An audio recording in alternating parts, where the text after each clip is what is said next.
So we're on the other side of the river here. We're on river right. We have an upstream wind. So now we are going to be doing a reverse snap T.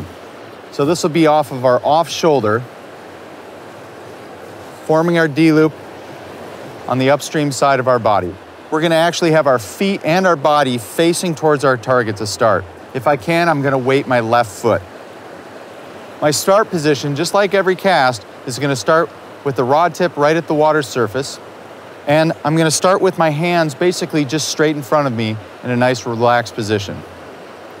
So from this point, just like the snap T on the other side of the river, we're going to draw a D on the chalkboard, only this time it's going to be in reverse. So now I'm going to make my vertical lift up around the D with an acceleration down at the bottom of the D. We're trying to accomplish the same thing.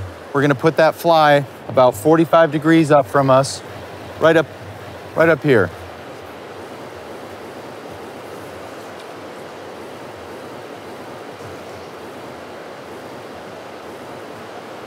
So we're going to start smooth and slow, vertical lift, accelerate around the D. And if we've done this right, our fly is going to be in a safe position and an efficient position. Just like on the other side, we want this thing to land about 1 foot to 1.5 feet inside of the rod tip. Remember that that's our baseline. We're going to change that later on, but just to get you guys started, we want to create the baseline. So we've got our fly placement, straight line. We get that little loop of line on the water down below us. Got a good anchor. So from that point, we're now going to think about our martini glass again. I'm going to make the same vertical lift. The biggest difference here is now I'm going to be sweeping to the left side of my body.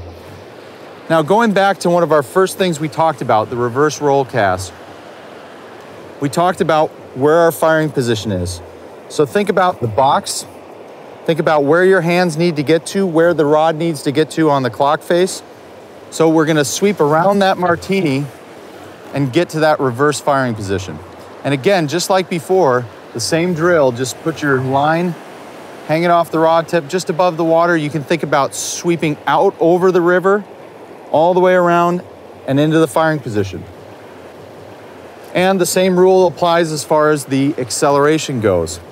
We're going to start smooth and slow along that plane and accelerate into the D loop. And we're trying to get that D loop to compress right into the 180-degree plane.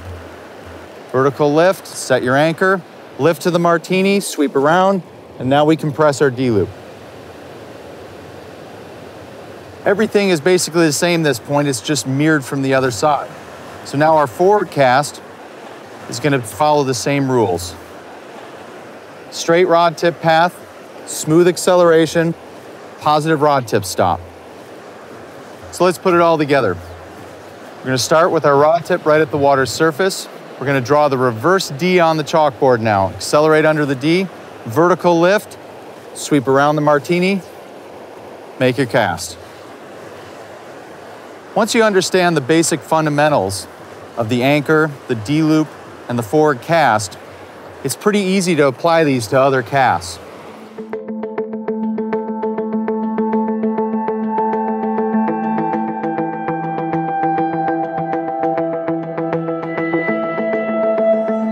There's a few common mistakes that happen with the reverse snap T.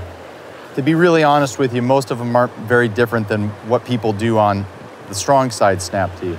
That is, one of the big mistakes we see is people on their lift, they start lifting out over the water, they can't get their sink tip out, and their fly hits their rod. That's probably happened to you a few times. It's happened to me. And then secondly, thinking about the same rule that we talked about before.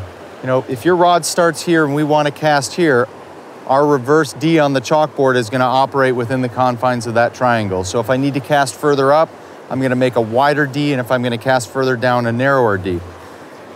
But one of the big mistakes is just letting that rod go so far past your target line, it's hard to get it back. And if you do, you don't form our little ripping loop off the rod tip. So just like on the other side, make sure you keep your setup within the confines of that triangle, and that'll set your anchor exactly where you want it every single time. Another big mistake that happens on this side of the river is turning your shoulders. You make your setup perfect, you lift your martini, you sweep around, and your shoulders turn away from your target line. So now your core power is facing that way. Just remember, you want your upper body to always face your target. It's a little bit like skiing. Keep your upper body down the fall line. So as you sweep around, let your hands do the work in front of you. It's almost like those old coffee grinders. That's kind of the motion of what your hands do. And then just like on the other side, we really want to focus on making a straight rod tip path. If you make a nice straight rod tip path, you're going to get a good tight loop. If your rod tip path becomes a convex shape, in other words, I come around and I push the rod tip down, the rod tip now is traveling in a convex curve, and that's going to open our loop. And just like on the other side, if we accelerate too early in the stroke, we're going to get a tailing loop. So make sure you get a nice smooth acceleration along that straight rod tip path and a nice positive rod tip stop.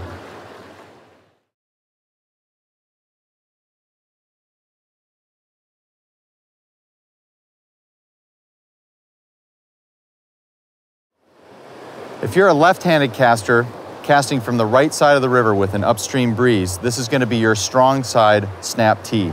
So we're going to start with our feet somewhat planted towards our target, and I'm going to rotate my hips downriver.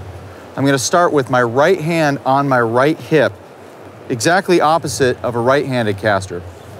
So now we're going to draw that same reverse D on the chalkboard, lift to our martini glass, sweep around, make our cast. This is no different than a right-handed caster on the other side of the river, so just apply everything we learned to that cast.